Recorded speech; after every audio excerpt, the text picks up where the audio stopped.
How's it going, everybody? It's Ryan here. Okay, so I thought I would record just this real quick video just to explain how the surrender charges and withdrawal provisions work when it comes to deferred annuities, such as like a fixed annuity or a fixed index annuity, as an example.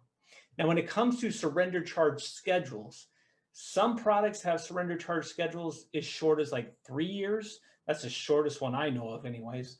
And then other products can be 10 years and some even longer. There's 14 years. There used to be one that was 16 years. I don't know if there still is, but there can definitely be a broad range of annuities that are available in the marketplace as far as the surrender charge schedule.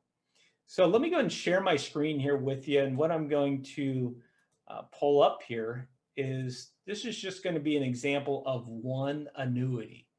Now, again, obviously there's multiple different annuity products in the marketplace.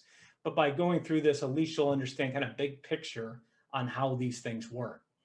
So first off, the one that we're looking at right here has a 7-year surrender charge schedule. So we can see what the penalty would be, the surrender charge would be in each year if you were to withdraw more than the free withdrawal amount. So what that means specifically is, let's say that in the very first year, you put $100,000 into this contract. And if you were to withdraw more than the free withdrawal amount, you would have to pay a 9% penalty on the amount that you withdrew. So in this product, for instance, during the first contract year, 10% of the purchase payments may be withdrawn without an early withdrawal charge. So if you have $100,000 that you put in, you could take out 10% the first year, which is $10,000, no penalty. You get that money free and clear. But if you wanted to withdraw an extra $1,000 instead, let's say you wanted to withdraw $11,000, $10,000, no penalty. The extra $1,000, you pay a 9% penalty on that $1,000 extra. So $90 would be your penalty there for the year to withdraw that additional money. Now, over time, you can see the surrender charge schedule declines. So, if you needed to withdraw that money in the 5th year, you're only paying a 5% penalty or surrender charge on the amount beyond the free withdrawal amount.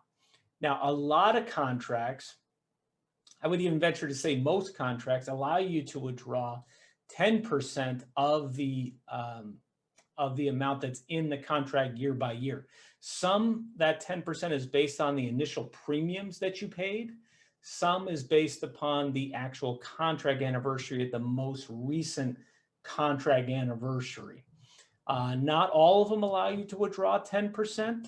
Some only allow you to withdraw 5%. Some don't allow you to withdraw any.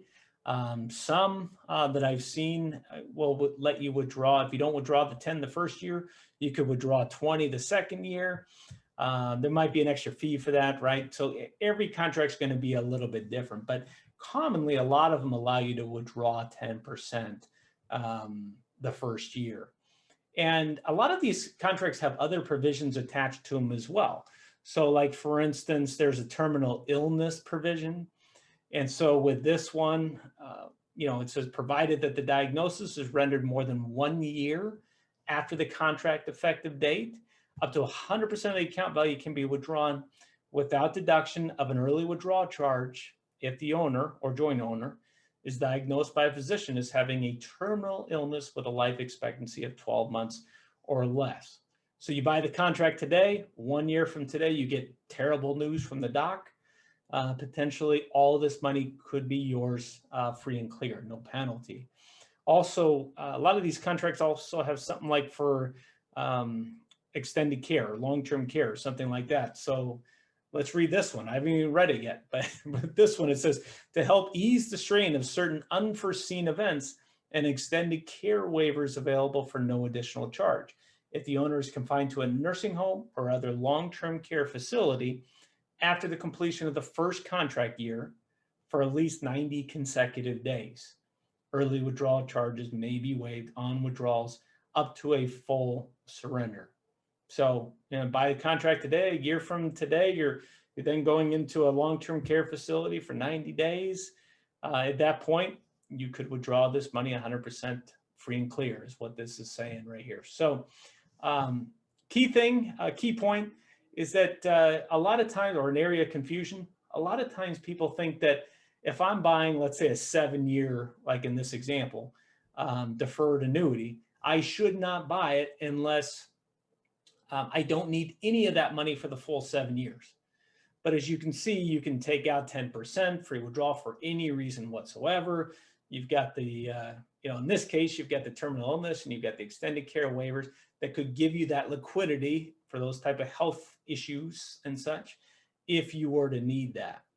Now, you shouldn't necessarily put all your money into an annuity anyways. You should have other money that's going to be liquid and such, and perhaps other different types of, assets. So you might have an annuity, you might have another portfolio has like stocks, bonds, mutual funds, ETFs, right? This could just be one type of product within the overall portfolio. So do keep that in mind. Oftentimes I will find that people that are in their retirement years that are needing income, are taking a look at these types of products, because you could get out 10% per year.